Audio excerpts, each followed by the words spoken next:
Welcome to Betting Weekly Extra Time European Edition. You're with Dan Roebuck alongside me, Steve Wyss and James Eastham. Steve, brilliant match day one. Not so good match day two. This is betting for you. You've got to not get too high, not get too low. How are you? Good day to you both. I am really well. Do you know what? You say not so good match day two. It was in terms of official picks. That is the key to success on these shows, isn't it? Being selective enough to hit with those official ones. But I went 7-1-1 on my leans. So it was that's life though, isn't it? That is life. As it happens, the one that lost probably would have been the fourth cab off the rank. So I was never really close to probably getting an official winner. What tended to happen actually last week, certainly in France, was what happened in week one didn't happen in week two, as in there was a lot of different trends. Premier League was similar actually, Dan. So that was a bit of a shame. But, you just got to keep moving on, haven't you? And, thankfully, I had a clean sweep on week one in my pocket the right way. So still floating above water, so to speak. Yeah, look, we always talk about this. These are the restrictions we put on the show in terms of our staking plan. But I always say bet the leans. And if you did so with Steve, you were cashing tickets left, right and centre. James, Napoli cashed for you. Tchouameni, I thought, unlucky. I was just looking at the stats this morning before we started to record the show. If you'd gone shots rather than shots on target, I think you would have got a hot dog with him there. How are you, Mac? Yeah, very good, thank you. Yeah, I think we read it right with Tchouameni in terms of what we thought was going to happen with Real Madrid's style of play. He was getting into those positions. It's just one of those things, really. Steve summed it up. We have to, in the end, narrow down our choices to official picks, and then we have our leans as well. We had some lovely comments on the leans, which were coming in for Steve in particular, left, right and centre last weekend, which was great to see. So, yeah, we go again. And I think we're still in profit for the season, aren't we? So it's all good at the moment. P&L on screen from the boys so far. Let's hope we can add to this week. Really good show coming up, and possibly for the first time ever. I think it is for the first time ever. Steve and James disagree on a game in France. Fireworks later, I'm sure. Get your comments in on the YouTube section. Subscribe and like, please. We're inching towards 11,000 subscribers on our YouTube channel. We're going to start with some 2-unit picks from the boys. We're going to go Italy first. And James, this is a Saturday 2:45 Eastern kickoff. Pisa against Roma. Roma are minus 155 favourites here. Pisa are 4-1 shots. We are all aboard the Roma train this season in terms of top four. They're plus 125, by the way, to finish in the top four. Smart winners against Bologna on match day one, James, and maybe already looking like a Gasperini team. Yes, they are. So my 2-unit play this weekend is on Roma. I think it's the first time I've ever gone this big on Roma since we started the show. They're minus money to win this weekend on the money line away at Pisa. They're minus 155 to do so. Some people might want to take that. I know minus money picks put some people off, but if you fancy Roma to win the game, I wouldn't talk anybody out of taking that minus 155 on them doing so. My 2-unit play is on Roma on the Asian handicap, minus 0.75 goal start. So you get slightly better odds here, minus 109. When I picked it out earlier in the week, I think Roma are shortening a little bit as we move towards kickoff here. So they seem to be popular with bettors as we move towards the weekend. And I fully understand why. We're only 1 week into the season in Serie A, but I thought they were really good last weekend. We know a new manager has come in Gasperini. We know how he liked his team to play at Atalanta, and very early days, but there are signs that he's getting Roma already to play the way that he wants them to. There was a good shape about them in their 1-0 win over Bologna last weekend. Good energy about the way they played, and they looked to me like they were really enjoying it. There's a lot of new players in this Roma side who I think have taken on board what Gasperini will have asked them to do in training over the summer, and probably more to come from them. So really encouraging signs. It was only a 1-0 win. I think there is still maybe a bit of work to do in terms of getting the team to gel in attack, but that should come in time. And reading some of the forums, the Roma fans are pretty positive as well with what they saw. So I think Roma are a good bet to win again this weekend. They're facing a Pisa side that are newly promoted. did pretty well in terms of a result last weekend. They got a 1-1 draw at Atalanta, but I think people who watched the game or watched the highlights and looked at the stats would admit that Atalanta really let themselves down in the final third in that game. They probably should have won it. So I think it'll be a tough game for Pisa. And I think if Pisa maybe open up a little bit more at home, I think that will play into Roma's hands here, because they looked really quick and really sharp and really dangerous on the break. So my slight concern is, am I going in too early here? We've only had 1 week of Serie A action, but I'm going to go for it. I think Roma are showing some really positive early signs. It's my 2-unit play. It's Roma on the Asian handicap with a minus 0.75 goal start, and it's available at minus 109. Let's get Steve's 2U play next. We go to Spain, Saturday, 1:30, Eastern, Girona against Sevilla. This is another bet, Steve, that we wedded to, at least I am at the moment. Mateus Almeida has made a predictably chaotic start to his time at Sevilla. We talked about this pre-season. And in leans and picks, we've got the right side of this. 2 defeats so far, Steve, for Sevilla, and they've averaged 4 goals the matches that they've been involved in. So we go again here, don't we, with your 2U play? Yeah, this is probably the one regret I do have last week. I think that over 2 Asian bet should have been an official pick, shouldn't it? It was way too lower goal line. The match against Getafe ended 2-1 Getafe. There could have been more goals in it. And that's Getafe. A Getafe team that had, I think, 25, 26 fouls. So if the match is so open against a team like them, we are in here, I think, for a really, you use the word chaotic, and I think it's going to be the same. 2 very, very poor teams at the moment facing each other, down on confidence, lacking everything really. Girona have had a shocking start to the season. 3-1 loss at home and then a 5-0 defeat away. They actually have the worst expected goals in La Liga. But they couldn't have handpicked a better opponent, could they? Because we know the way that Almeida's going to play. He's not going to change. He might change maybe Real Madrid, Barcelona, but for the most part, he's quite a predictable manager. And Girona, I think we'll see a performance from Girona here, because everyone is banging on about how poor they've been. They're not offering anything. They're going to want to prove a point, get on the score sheet at least. It sounds like Stuani should be back for this game. He's getting on a bit. He's nearly as old as you, Dan, but he knows where the back of the net is. So that would be a nice bonus. So I'm expecting a better performance from Girona here. From Sevilla's point of view, there is some injuries, which is a bit of a concern. Luca Bacchio, Adams are ruled out. But there's enough ability. Chidi Ajuka, I really, really like him for Sevilla. And the bet I'm going to go with is actually over 2.75 goals here, plus 138. I'm being greedy. I could have gone, you could just go over 2.5 goals at plus 104. I even nearly went the over 2.25 line at minus 125. But I've just got a feeling this is one of those games where 2 poor teams play each other, and we could get a shootout where nobody can defend properly. There's going to be mistakes, opportunities. And I think the only reason we're getting this goal line is because of those, maybe a couple of severe injuries. But everyone's overlooking Girona. I actually think Girona win the game. Could see something like 3-1 home victory here. I'd be surprised if both teams don't score. Look, the first 2 weeks I didn't have Sevilla an official pick on the overs. I should have done. Certainly last week. I'm not going to miss the train again. Because I think come mid-season we're going to get Sevilla over lines at, over 2.5 will be minus money sort of thing regularly, 2.75. So I've got to get on now while I can get a big price. And I just felt that this had to be the 2-unit play this week. Over 2.75 Asian goals, Girona Sevilla. I'm going to try and get as much out of this match as I possibly can. Yeah, we are not going to leave anything on the table this time around. But as Steve rightly points out, you want to go cautious, you can drop the line down a little bit. Yeah, Stuani, I think he said that this is going to be his last season. But he might have said that last season and the season before that and the season before that. So we'll see what happens.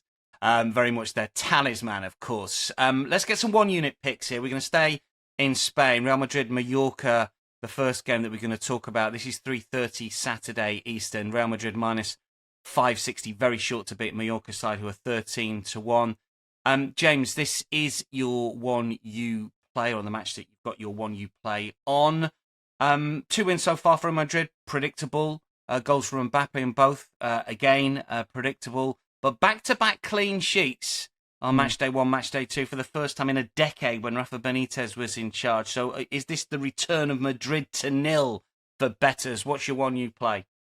Yeah, well, it might be, Dan. That's not my pick on the game, but I can see why people would be looking in that direction. Well, one unit play on the game is Real Madrid on the Asian handicap with a minus 1.75 goal start, which is available at minus 132. So it's essentially a bet on Real Madrid to win the game by two or more goals. If they do that with the minus 1.75 Asian handicap, then you are going to make a profit. And I think for all the talk about Real Madrid last season and how do you fit Mbappe into the attack and all the rest of it, it's really been the defence which for me in these first two games has been the most interesting, because like you say, they've kept 2 clean sheets so far. They've also given up very few chances in those 2 matches. I think only 1 big chance conceded across their first 2 games of the season. They're averaging under 0.5 expected goals against. So really solid defensively, a lot of which has been to do with how much possession they've had, how well they've used it. The ball has spent most of their games well away from their goals. So I think that's what Xabi Alonso was looking for early on. And for me, the reason it pushed me from maybe a lean to a 1 unit play on Real Madrid here to win by a couple of goals was the fact that defence has looked solid, and then they've added a little bit more quality in attack in the second of their 2 matches. They won 3-0 away to Real Oviedo last weekend after that 1-0 win on the first weekend. I thought Xabi Alonso talked really effectively and clearly after that 3-0 win in terms of giving us an idea of what he expects next. He was very positive about the way they attacked. He was very positive about that 3-0 win being closer to what he wants to see. So I think he's going to get one more big push out of the players here before the international break. Look at them as, a solid defensive team, but can we do the same in attack this time as well? So, rather than it being a Real Madrid team that's maybe just going to settle for a 1-0 win, I think we're going to see a Real Madrid team this weekend that will push on if they get the lead. And I think the fact that they've kept those 2 clean sheets, I just think that's something they're going to want to keep doing as well, and keep that clean sheet run going for as long as they can. So I think things are really positive at this early stage for Real Madrid. We know there's probably a bit more to come from them in terms of entertaining us and maybe taking teams apart, and that might come further down the line in the season. But I think against the Mallorca side, who haven't really offered anything so far, really in terms of quality, we already know they've lost 3-0 to Barcelona. I think it's a great chance here for Real Madrid to make it 3 wins out of 3. And my feeling is that they can do it by at least a couple of goals. So it's my 1 unit play. Real Madrid on the Asian handicap, minus 1.75 goal start, and it's available at minus 132.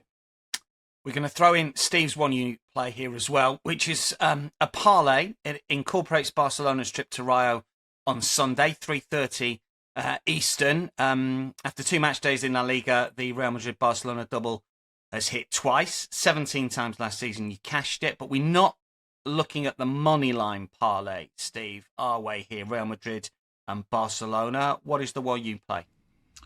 Well, do you know what, Dan? I really like the corners overs in both games. So I'm going to combine the 2. I'll tell you the bet in a minute, but basically, Mallorca, let's start with Real Madrid Mallorca. Mallorca are known for, when they face sort of the big teams, they rarely offer anything. They just park the bus. They get dominated territorially so much. I mean, last season, this fixture, this was extreme. Real Madrid won the corner count 26-0. Away at Barcelona, they lost the corner.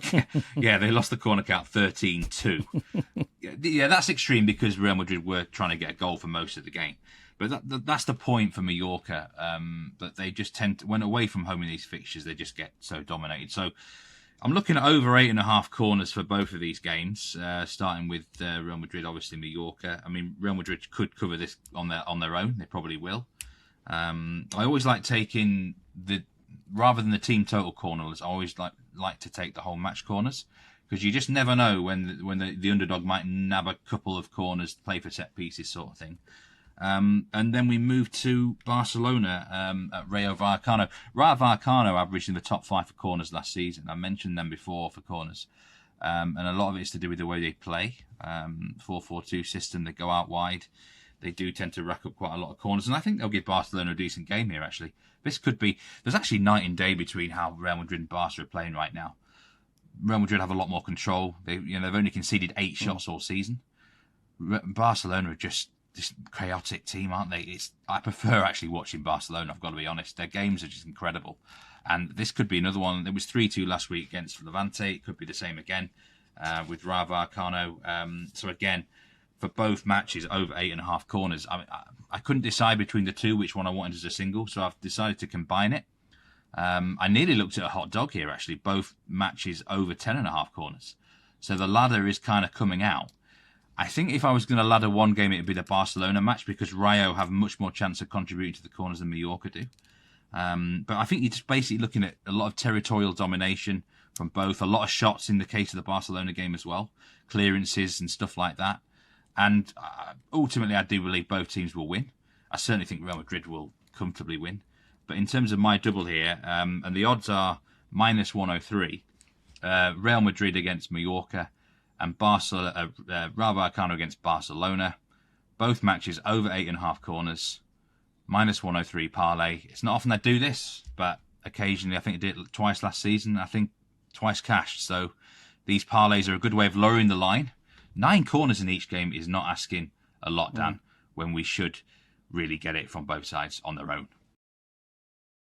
You're not the corners guy, are you, Steve? That we get all the stats and all the big bets from our friends at Bet Rivers for the live show. And we have this guy who has like $20,000 on like River Plate against, Vélez Sarsfield, second half corners. You're not that guy, are you? I do bet on corners a lot more than I used to, especially in but play. You're not the $20,000 corner second half corner guy in Argentina. That's not you. That isn't me. Not those leagues, but yeah, I do like the corners these days. It's watch the listen. I've got to tell you, we get the stats from Bet Rivers. Watch the live show. It's not every single day we get it, but we seem to get an awful lot. There's a guy who bets like $20,000 on corner. I'd love to get his card before he puts the bets down. We only get them after. Incidentally, the money line parlay, if you just want to play money line, is -167. Barcelona and Real Madrid both to win, but Steve's going to go corners. James, you've got a lean in this one for you. Sort of going against what Steve was talking about for the Barca game. Yeah, it's a lean on Barcelona, who had a scare last weekend, didn't they? People may or may not have watched their game. They needed an injury time own goal to beat Levante 3-2. They were 2-0 down at half-time in that game, and the stats don't look good for Barcelona. If you didn't watch it and you just look at the stats, they lost out to Levante both on the expected goals count and on the big chances count. I think they lost 6-3. So I don't really know what that was about. They had a great pre-season and they started the season well on match day 1. So I think that's a reason to be with Barcelona this weekend. I think that scare means we're going to get a better performance out of them this weekend. So it's just a lean from me. It's Barcelona at -1.25 on the Asian handicap at -124. They're away to Rayo Vallecano. It's a winnable game. Rayo Vallecano did have a game in Europe on Thursday night, which I thought might be a factor. Actually, I'm not so sure it will be now, because looking at the lineup, they rotated really heavily for that game in Europe on Thursday night. So they should be fairly fresh. But I still think Barcelona, after what happened last weekend, will think, hey, let's get our act together here. So I'm expecting a better performance. I think they should win this by a couple of goals. Just a lean, but Barcelona on the Asian handicap. And just to round out Spain, quick lean from Steve on the Celta Vigo Villarreal game, which is 11 a.m. Sunday. Yeah, this would have been the next pick off the rank, so to speak. I've not done my hot dog yet, but this would have been my 4th pick of the show if I was allowed one. And it's over 2.75 goals, -117. Villarreal have come out of the traps looking like $1 million, haven't they? 5-0 win last week. And, I mean, they've not beaten much so far, so this is their toughest game, but I feel like there should be goals in this fixture. The last 5 have gone over 2.5 goals. In fact, 4 of the last 5 have gone over 3.5 goals in the head-to-head, so there's a real history here. Celta Vigo have a little bit slowly sort of starting to get their act together. A couple of poorer games to start the season, 1 all draws. But I think this match will go over. I very nearly had this as my 1 unit play instead, Dan, because the style of both teams just should lead to a very open game. Hot dog time with James. This is a game in Italy, 12:30 Eastern kickoff. Genoa against Juventus. Juventus are minus money favourites here. Genoa plus 325. This is a James Eastham shot on target special. Who should we be betting for your hot dog? The shot on target pick in the hot dog market this week, Dan, is Khéphren Thuram of Juventus. Midfielder, the over 0.5 shots on target price on Thuram this week is plus 220. I think it's really good value. There's some other shot on target picks coming up later in the show, but my hot dog, my number one choice this week is Khéphren Thuram, who I think is a really interesting player. Thuram, he's 24 years old now. Was in France, obviously, for a while at Nice and now at Juventus for a couple of seasons. He's a sort of midfielder. I think managers haven't always known what to do with him. Is he a holding midfielder? Is he a number 8? Does he work better in a pair or maybe a midfield 3? So it's been a bit of a detrimental thing for him in a way because they've moved him around and not always got the best out of him. So tactically speaking, Thuram's always an interesting player to look at to see what does the manager want to do with him. And I felt that last weekend, first game of the season for Juventus at home to Parma, we got a really clear idea of what Igor Tudor, for the moment, is looking for from Thuram. And for me, it was all about getting him forward and getting him involved in the attacks because Juventus won that game 2-0. And almost every time they got into the final third, Thuram was there. He was either in the box, on the edge of the box, waiting for the second ball.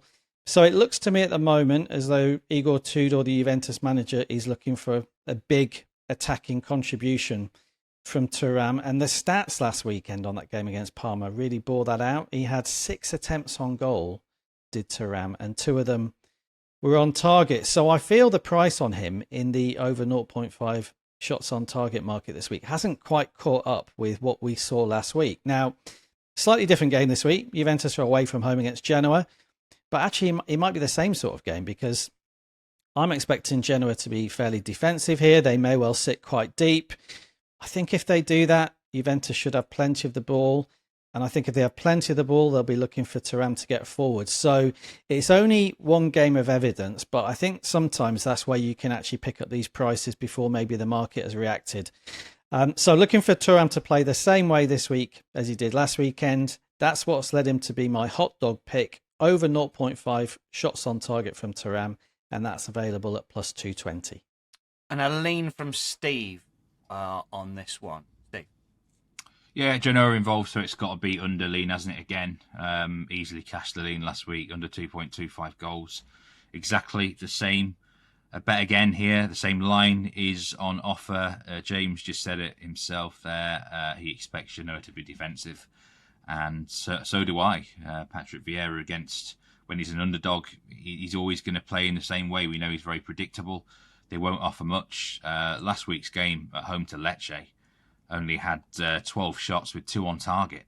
It was an horrendous match. So, my only concern here is that Juventus, I have to say Juventus looked good in week 1. I was impressed with them. It ended 2-0, but that should have been an over. So the danger here would be if Juventus covered the goal line all on their own. I don't think Genoa will score myself. So that's your only danger, really. I'm keeping my eye on Juventus because, that was actually a very impressive performance. They're normally the sort of team that would just sort of labour to a 1-0 win week 1. But that could have been 3 or 4, really. So this is why it's just a lean. I'm sure at some point I will be going official pick with Genoa unders down the line. But probably a more sensible match to do that in would be when they're facing a more sort of a team from mid-table, perhaps, rather than a side that could be dangerous with the weapons they've got. Yeah, good to see Jonathan David on the score sheet as well. We're on him at 9-1 to be top Serie A goal scorer. We suggested that in a previous show. He's 6-1 at the moment. And just on Juve, they are looking. It's match day 2 this weekend, but Vlahovic came off the bench and scored. If he stays, and obviously the transfer window isn't shut just yet, suddenly there's a few more options, isn't there? For Juve. One to keep an eye on. Quickly run through some more Serie A Leans. James, Como getting a lot of attention. They take on Bologna 12:30 Eastern Saturday. What you got? Yeah, and they're away from home here at Como, but I'm still a bit surprised how big a price they are and how short Bologna are based on what we saw last weekend. Como were very impressive 2-0 winners at home to Lazio. Bologna lost at Roma. You look at the prices, Bologna are plus 135 favourites, Como plus 205. So it's just a lean, but I would be with Como here, and you can get them on the Asian handicap with a plus 0.25 goal start at minus 125. So if you back Como that way, then you're going to make a profit as long as they avoid defeat. And Steve, you go Torino-Fiorentina. I was getting a little bit concerned about Fiorentina in the Conference League last night when did they go 2-0 down very early on against a side I've never heard of in my entire life. Polyissa, you've got a play in this one for us. That Como bet, I do like that at James's, by the way. Plus 205 on the money line. They're about the only team I even considered as a hot dog straight on the money line this week in any league. So I do agree with James there. But this one here, Torino against Fiorentina, the lean is over 2.25 goals. And do you know what? Last week I was so disappointed in Torino. This is even money, by the way, you can get on this bet. I was on the under in the Inter game, but Torino was so poor defensively.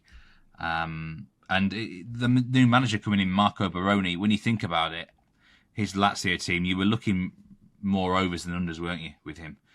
He's trying to get the team playing in a completely different way. They're passing out from the back cost them about 2 goals. They couldn't defend set pieces. They look massively in transition. The players that are not used to playing this way. It's almost Russell Martin-esque, sort of a light version of Russell Martin-esque at Rangers. So whilst this is happening, then I think we've got to be on the lookout for goals in the game, just simply because they might gift Fiorentina a goal somewhere along the line with this style. And as I say, the defending from set pieces was a disgrace. So Fiorentina are not a team I bet on very often. James tends to bet on them a lot more than me because I never really know which version of Fiorentina are going to show up. You alluded to it there in the conference, Dan. They're the sort of team that anything's possible. They can beat anyone on the day. They can lose to anyone on the day. So I'm not really sure about them. Maybe James can give an opinion on them. I don't know. But I do think the overs, there'll be goals in the game because of the way that this new version of Torino are playing.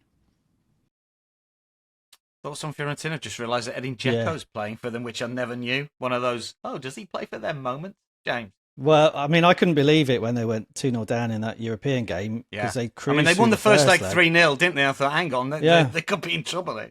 And we didn't talk about it on our live show on Thursday because it looked like a foregone conclusion. And I did see someone on one of the social media feeds who was a Fiorentina fan saying only Fiorentina can put you through the mill like this, So I think that sums them up at the moment. Lots of unpredictability. Steve's right. I do like them, especially when they play in Europe. So I'm sure I will revisit them deeper into the season. But for now, based on what we've seen, I'm going to leave them well alone. To Germany next, we've got Steve's hot dog plus a couple of leans that we're going to rattle through. And last week, as Nico, one of our regular watchers, put it on X, Steve casually hitting all the Bundesliga leans. I love that phrase. Shout out to Nico. Yeah. Was he 4 from 4, Steve, last week? Yeah. And some we big rattled prices through them, too. Some brilliant plays. And what I'm going to quiz you about in a second. But first of all, your hot dog, Hoffenheim. Frankfurt, all first 7 fixtures of the Bundesliga season went over 2.5, and then the 2 games on Sunday didn't when everyone was piling in. But you're expecting goals for this one, 9:30 Eastern Saturday. Yeah, thanks for all the kind comments in chat. Nico, I think, called me the Bundesliga boss on X. Let's hope I can keep this up. But for this match, the hot dog, and I've got to go with the goals. I'm going with an Asian line of 4. Over 4 Asian goals at plus 215. Hoffenheim here against Eintracht Frankfurt. Both teams, 2 very, very confident sides against each other. Eintracht Frankfurt, I said last week, they look really good. They racked up the best XG of any team. They won 4-1. And, the manager, I've said it before, Top Moller, he just finds a way. They lose players, but they bring players in, and nothing changes with Frankfurt. They are a unit, and I really rate them highly. And Hoffenheim have started the season so well. I mean, technically, they go into the game 10 straight wins. I mean, that includes friendlies, but 46 goals scored in those. I mean, they can't be. The confidence levels must be through the roof. They beat Leverkusen last week. That was actually more tighter game than we expected. But I can understand that as an underdog away from home. I think this is going to be a crazy game full of goals. There's a mad head-to-head, actually. The last 9 head-to-heads have all contained at least 4 goals. The last 5 matches have contained exactly 4 goals. So if that happens again, I'll get a push. But I'm hoping we can just squeeze one more over the line here and get 5 goals to cash the bet, a full push on 4 goals. And there's not really a lot else to say, except I'm expecting a festival of football, really, from 2 sides who must be feeling so good about themselves. They're full of goals. We're going to get end-to-end soccer. History supports it. Current form supports it.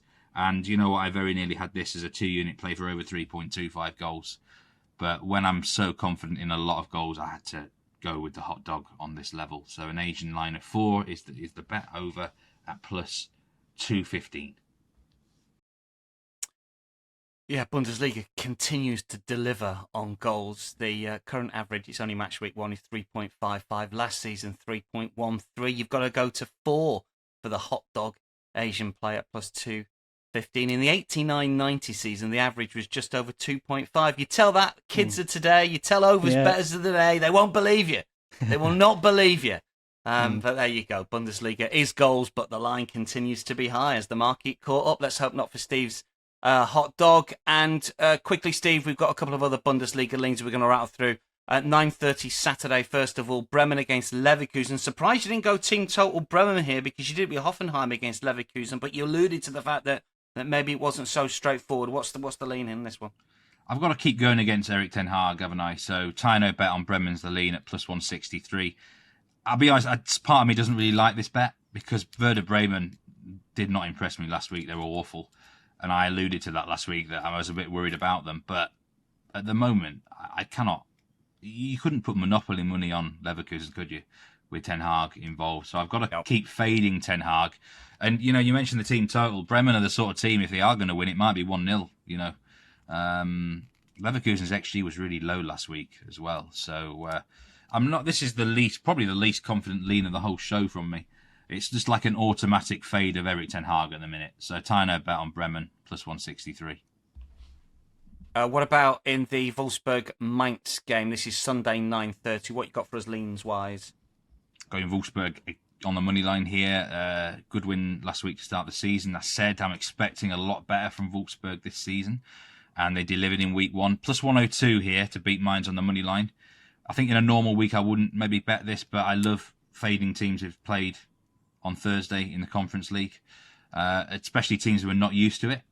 Mainz just beat Rosenborg 4-1, and it was an impressive performance. In fairness, it was the Mainz that we kind of were used to last season. They got a good manager, but they could be a bit of a come down from that high. You know what I mean? It felt really in the stadium that the fans were loving it, the manager was loving it. You've got to bring yourself back down to earth now and play a regulation Bundesliga game away from home. And I've seen it before. These teams just often put in a flat performance because they're not used to it. And Mainz could fall into that trap. They were poor last week, you know, against Cologne. Lost that in the end 1-0. Didn't offer too much, really. And I think Wolfsburg can catch them at a good time here on the money line at plus 102. Bundesliga leans done and dusted. Now then, did you honestly think that we were not going to have anything from France? Liga Leans coming your way, obviously, with these two on the show.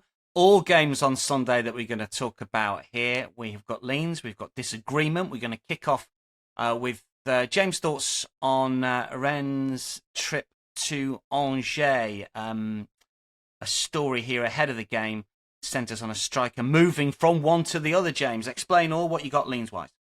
Yeah, and the player in question is Esteban Laporte, who I was going to say was the Angers number 1 goal scorer. Esteban Laporte has moved from Angers to Rennes ahead of this game. The transfer has gone through. It's been announced on all the socials. So Esteban Laporte is no longer an Angers player and may well turn out for Rennes, we think, this weekend. At the time of recording, there's no clause in place that we know about to stop him playing for Rennes. So I wouldn't worry too much about what he's going to add to Rennes for now.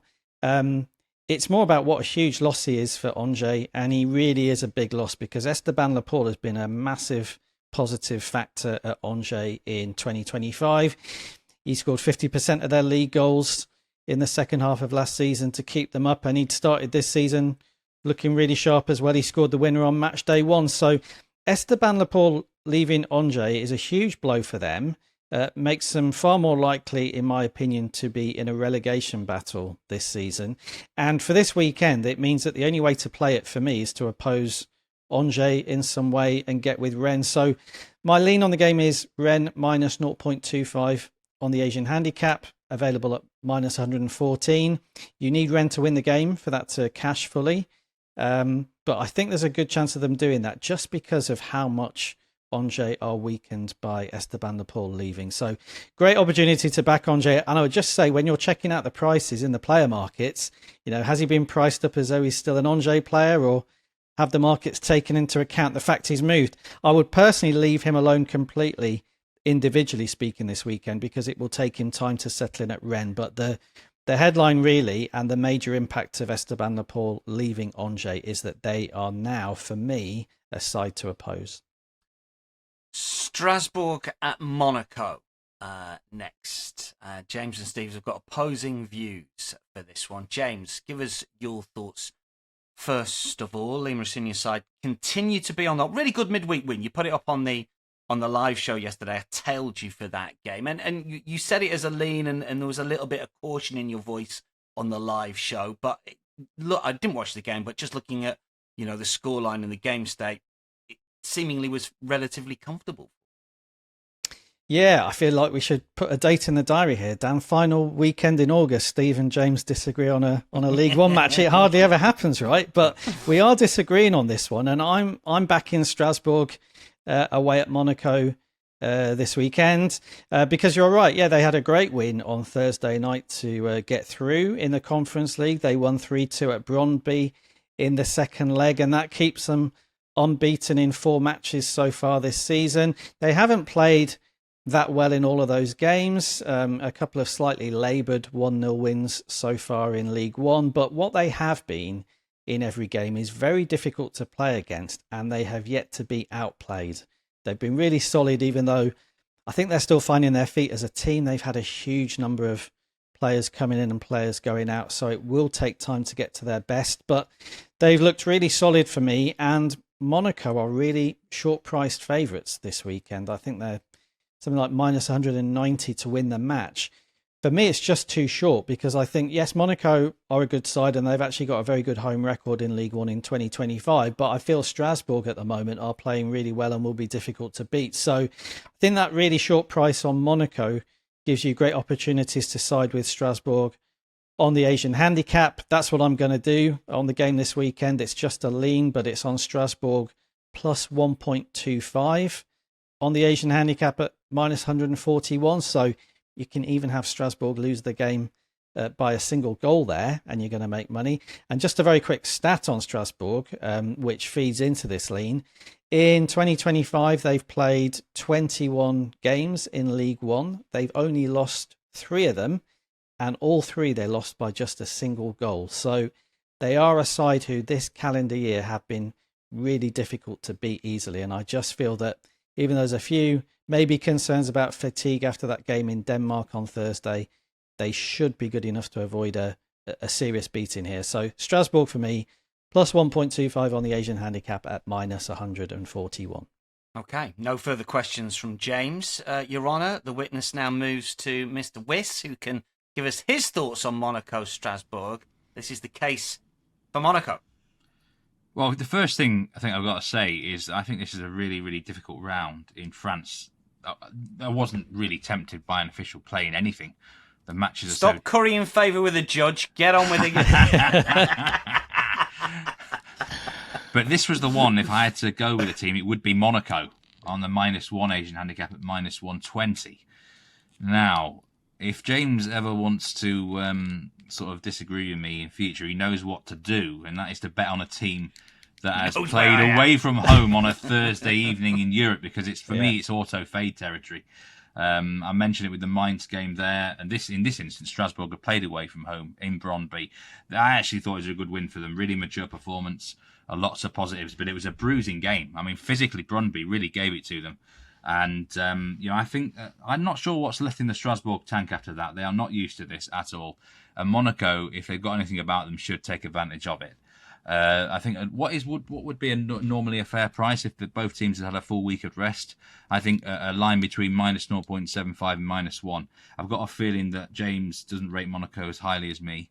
I do think Marseille and Monaco are the joint second best teams in this league, and they're quite a bit clear of the next best. But I've got a feeling James does rate Strasbourg quite highly. So I can see why James is thinking the +1 here, because if you did rate Strasbourg as, say, the fourth best team and they were closer to Monaco, then you would be maybe getting on this +1. But last season, I think that Monaco did generally play quite well against Racing Club. Strasbourg, I look back, only had 10 shots in the 2 fixtures against them.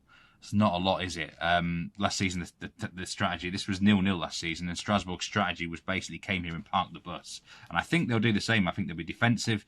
Then they will try and maybe pick Monaco off on the break. But when you've just been through the mill on a Thursday night away, again, can they do that? I'm kind of banking on Strasbourg being fatigued and tired and producing an uncharacteristically flat performance. So that is my reasoning for Monaco -1 as a lead. Okay, let us know in the comments. Are you Team James? Are you Team Steve? 2 French football betting experts giving their opinion on that one. Obviously, if it's a 1-0 Monaco win, then James gets a half win and Steve gets a push. So they can be friends again. They'll be round each other's houses, Christmas, holidays. They'll be speaking on the phone. Otherwise, they'll have to get Nigel to prize them apart here. Absolutely. Let us know.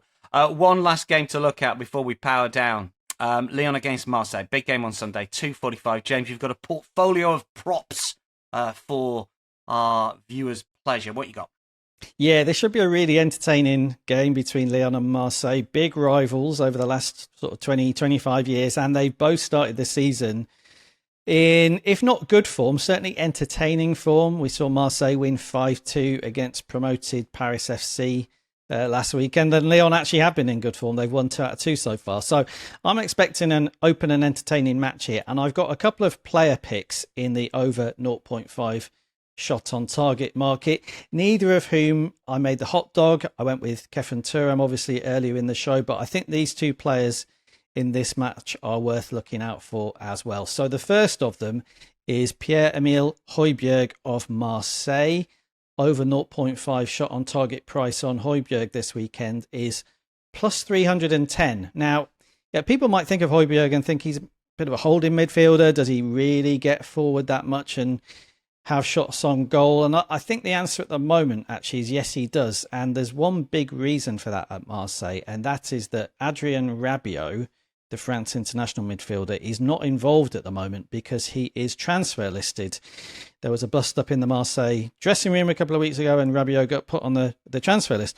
What that means for Højbjerg is that he just has a little bit more room now to get forward, because in the midfield system Marseille were using, Rabiot was really operating as a number 10 and taking up that space just off the striker. And what we saw last weekend against Paris FC when Rabiot wasn't there was Højbjerg was the player getting forward to get into those positions. We saw him score with a really good shot against Paris FC from the edge of the penalty area. And I just feel that after that win last weekend, they're going to play a fairly similar system. I think we'll see Højbjerg getting into similar goal scoring positions this weekend as well. So the price of plus 310 on Højbjerg, I don't feel is fairly reflecting the way Marseille will play. Definitely worth a look. And my second play on the game is on the other team. It is a player we referenced in this market a few times last season as well. Tanner Tessman of Lyon. He's priced up at plus 270 in the over 0.5 shot on target market. Again, it's just a lean, but a player who is pretty good at hitting the target when he gets into scoring positions. He managed a shot on target in their win over Metz last weekend. So have a look for Tessman as well. Again, I think midfielders for both of these sides are going to be encouraged to get forward because it should be an open game. So just 2 leans from me there, but both worth a look. Højbjerg at plus 310 and Tanner Tessman at plus 270. Yeah, Tessman followed his career. Was at Venezia, was at Dallas's academy. Could have been an American football player. Was at Clemson University. Steve, brief thoughts on Lyon Marseille. If I give you a free $50 play on the money line or overs and unders, what do you think? Yeah, I think the free $50 bet would go on over 3 goals, Asian, if I had to have it. Or Marseille money line. I think we both matches were barnstorming last season, weren't they? 3-2 win for Marseille in both fixtures. I mean, Lyon, of course, we know they're still potentially looking to sell players. Mikatadze is linked with a move to Villarreal. Even Burnley were linked there. So there's always a bit of unsettlement in their camp. Marseille had that crazy win last week. Lyon have actually conceded the 4th most shots in the division. And I think they did really well last week. They looked impressive, didn't they, against Metz? But what have they beaten there? Not a lot. This is a far tougher game, and I think Marseille should have the confidence after last week to come here, and I think we'll get an open match, really. So I would be looking probably for goals in this fixture. But you never know with these two. It has a strange history down the years of producing perhaps an unexpected winner at times. The fancied team going into the game doesn't always win. So it's always a good match to watch, though. I've just literally seen Lyon just be nibbled at, plus 165 on the money line. Anyway, Steve, James, thanks for your company. Good luck to one and all. We keep everyone updated over the weekend via our X feeds. That is a wrap for Betting Weekly Extra Time European show. Follow us at Because We Win. Subscribe to the YouTube channel. Give us a like if you can. No show next week due to the first international break of the new campaign, but there's still lots of content coming your way, of course. But for now, from all of us on the Euro Show, it is goodbye. Have a good betting weekend.